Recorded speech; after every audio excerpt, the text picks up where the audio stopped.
Eu tenho certeza que você já ouviu falar ou até já usou no videogame o sistema tático 4-1-4-1. Mas será que você sabe exatamente como esse sistema funciona?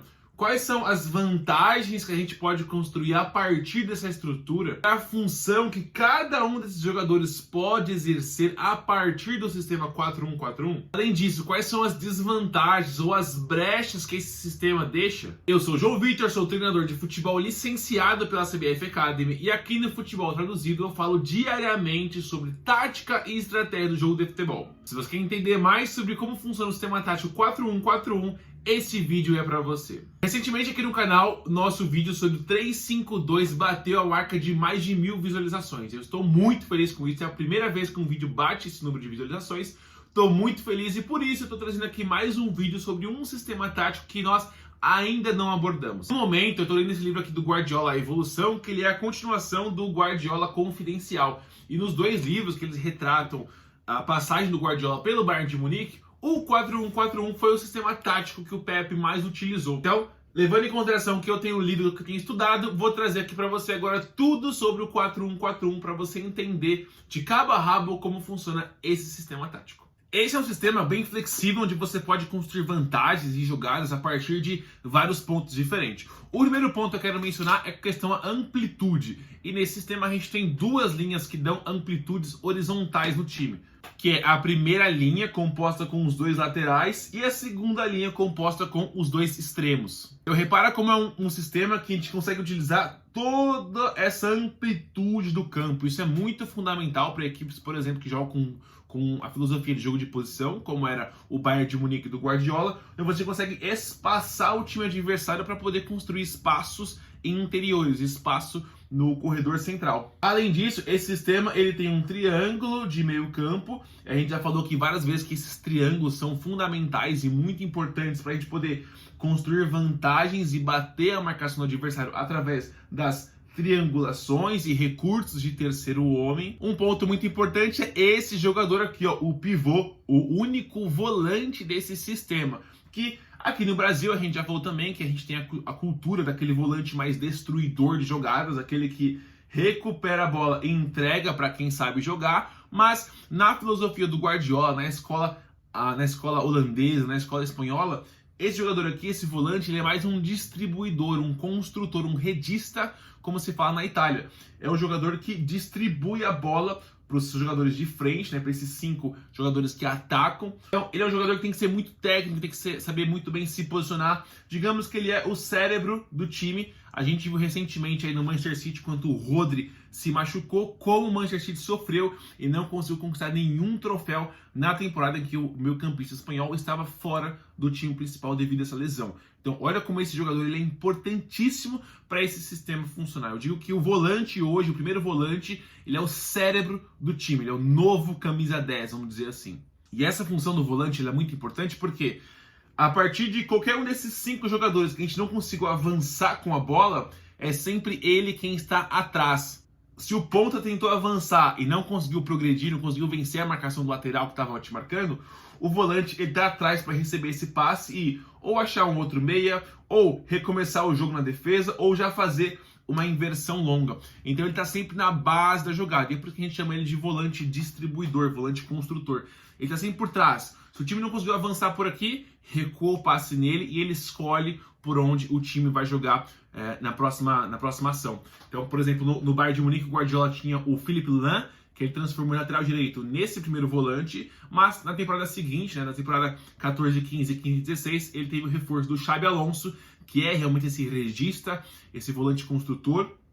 Exerceu muito esse papel no Real Madrid, exerceu muito esse papel na seleção da Espanha, do Tic-Tac, né, campeão do mundo e bicampeão da Eurocopa, onde ele vai distribuindo o jogo, ele vai indicando para o time onde o time deve jogar, por onde o time deve atacar. Esse é um sistema também que valoriza muito o drible e o talento individual nas jogadas de 1 contra 1 dos extremos. Então, por isso que eu falei da amplitude dos extremos, onde eles fixam os laterais para poder marcá-los e caso eles não vençam aqui o duelo no 1 contra 1, eles também têm a possibilidade da infiltração desses meias, né? Esses meias do 4-1-4-1 a gente chama de 8 interiores. Então, aqui jogam jogadores que a gente chama de 8 interiores, independente do número, né? Mas a função 8 interior.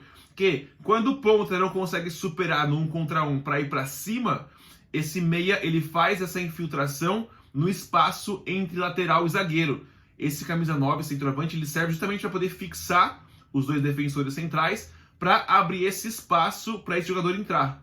E aí, essa bola pode ser metida no espaço para esse jogador ou finalizar, ou cruzar para trás, cruzar para a área, ou cruzar para trás para um outro meia, para um ponta que infiltra. Então, esses 8 interiores são jogadores de ataque ao espaço, de se infiltrar para fazer gols. No 4-1-4-1, uma função bem importante também é a função do centroavante. Como eu mencionei, ele pode fixar os dois zagueiros para liberar mais espaço para o ponta vencer no 1 contra 1, ou para um meia interior infiltrar, ou, além disso, dependendo da característica desse jogador, ele pode recuar para fazer um losango no meio de campo, criando superioridade numérica, por exemplo, contra um outro 4-1-4-1, onde vai ter os 3 meio-campistas, com o recuo do camisa 9, teriam 4 contra 3. Então esse atacante, ele pode ou jogar mais infiltrado aqui, como por exemplo era o Lewandowski, na época do Bayern, que era um jogador mais de área, ou quando o Guardiola usava, por exemplo, o Thomas Müller, ele poderia recuar aqui, ou usar um meio-campista como esse atacante, justamente para exercer, como era o falso 9, como era no Barcelona o Messi, como ele tentou usar aqui o Mario Götze, como ele usou no Manchester City o Bernardo Silva, o Gabriel Jesus, o De Bruyne, como esse cara mais avançado, mais para recuar e atuar como meio-campista. Então o 4-1-4-1 ele também é bem flexível na função do camisa 9, seja ele um homem de área, ou seja ele um cara mais de articulação, de drible, de tocar mais na bola, de participar como esse quarto meio-campista. Além do jogo exterior como os extremos, os laterais também atuam na fase de ataque no 4-1-4-1, dependendo do modelo de jogo, da estratégia do treinador.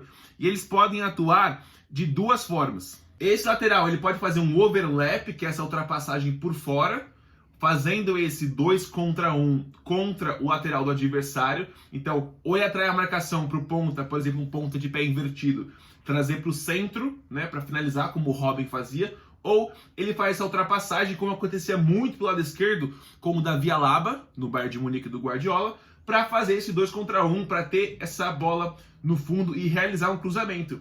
Essa jogada funciona muito bem, por exemplo, com esse centroavante mais de área e com esses interiores invadindo a área. No livro do Guardiola, destaca muito o que ele pedia para pelo menos 4 atletas atacarem a área, justamente quando havia esse overlap, essa ultrapassagem por fora de um dos laterais. Então o 4-1-4-1 também é um sistema para a gente reviver aquele lateral mais antigo que ia ao fundo fazer os cruzamentos. Mas que também permite outras variações. Por exemplo, os livros escrevem que o Guardiola dizia que o futebol alemão era o futebol dos contra-ataques e toda a equipe na Bundesliga era excelente no ponto de vista de contra-atacar em velocidade. E aí que ele desenvolveu a tática da pirâmide invertida, da ampulheta, onde ele usava os laterais como falsos meio-campistas, recuando por dentro, atacando por dentro, junto desse volante central, desse meio-campista central. A ideia aqui é, caso esses 5 atletas perdesse a posse de bola, fosse superado, perdesse a bola, ele teria atletas próximos para fazer uma contrapressão e matar o contra-ataque já na raiz. E aí o Bayern recuperava a bola aqui e já voltava a circular. Tanto que o time do Guardiola fez, se não me engano, 16 gols apenas de contra-ataque em 3 anos que ele teve na Alemanha. Porque o time não deixava o adversário contra-atacar, ele já recuperava e voltava a atacar, sempre com a bola, né, que é a filosofia do Guardiola. Então, os laterais invertidos como meio-campistas, eles funcionavam por isso. Ao invés de fazer o overlap, eles atuavam por dentro, como se fossem mais meio-campistas, o que dava mais ainda permissão para os meias interiores atacar o espaço. O Bayern podia atacar com 5 jogadores, porque tinha essa linha de 3 aqui logo atrás. Essa, por exemplo, foi a estratégia que o Tite usou na Copa do Mundo. Ele usava o Danilo, ou o Militão, e o Alexandro como laterais interiores, justamente para poder liberar o Neymar, o Vinícius Júnior, o Rafinha e o Paquetá para avançar mais junto com o Richarlison. O Brasil jogava num 2-3-5. Essa foi a forma, né, a estratégia que o Tite criou para poder ter mais atacantes, para poder pisar mais a área, usando os laterais por dentro, junto com o Casemiro, para poder morder na marcação, para ter um pé de pressiona muito poderoso. Outra variação possível, dependendo da característica dos jogadores, é fazer uma saída lavoupiana, uma saída de 3, com esse primeiro volante. Então esse volante recua para fazer uma saída de 3, os laterais avançam no campo com amplitude, o que permite que os pontas jogue mais por dentro. E aí você vê, por exemplo, um 3-4-3, ou os laterais avançam mais, o 3-2-5 também atuando, usando o volante. Claro que também tem a possibilidade de manter os interiores, manter um volante e segurar um dos laterais na saída, para fazer também a saída lavoupiana, a saída de 3, e um lateral apenas, ao invés dos dois, jogar por dentro.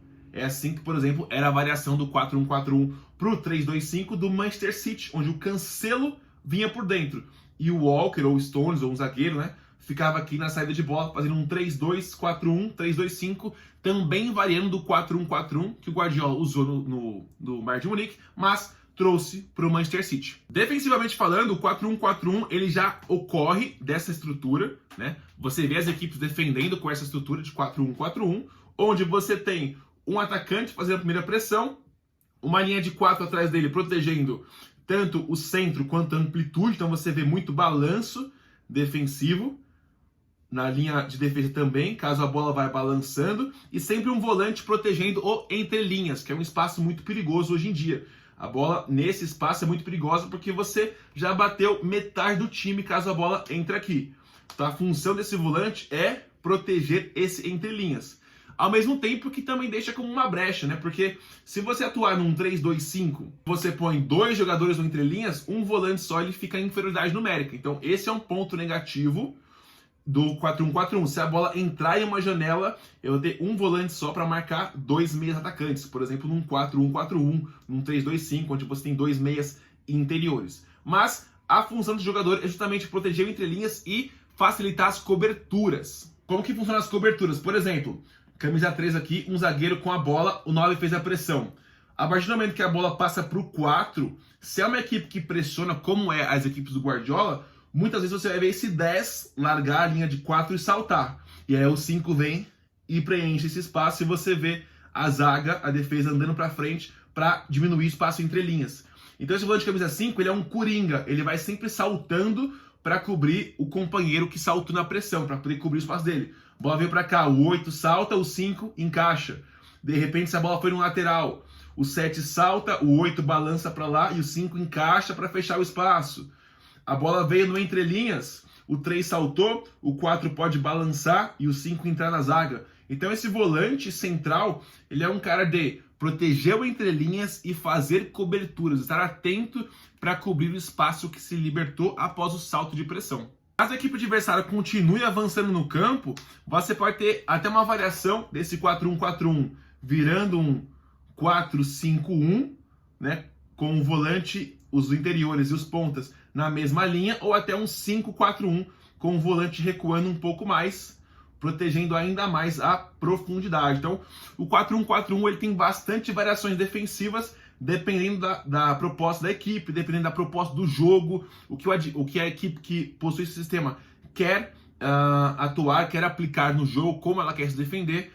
A base 4-1-4-1 deixa bastante oportunidades de flexibilidade, de ideias para você aplicar a partir do 4-1-4-1. O ponto mais importante é que esse sistema ele permite que você tenha essa compactação defensiva, linhas próximas, jogadores próximos para ter coberturas.